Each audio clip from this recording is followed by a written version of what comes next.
Bosch is a multinational company, so it's actually an automotive company, but acting in different business segments. So from automotive parts, it's from manufacturing as well till semiconductors, power tools.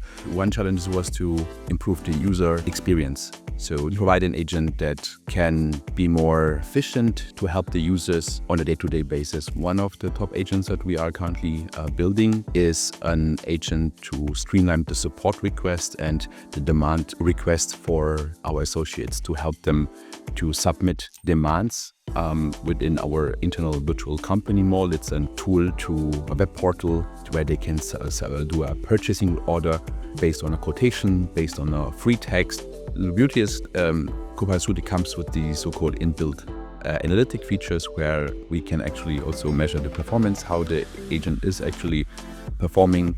So these are currently metrics where we are looking into to measure the efficiency also of an agent. I think that's something that we are looking into to leverage more in the organization, to provide a kind of a centrally managed MCP server, which can cover multiple tools, interfaces within one ecosystem.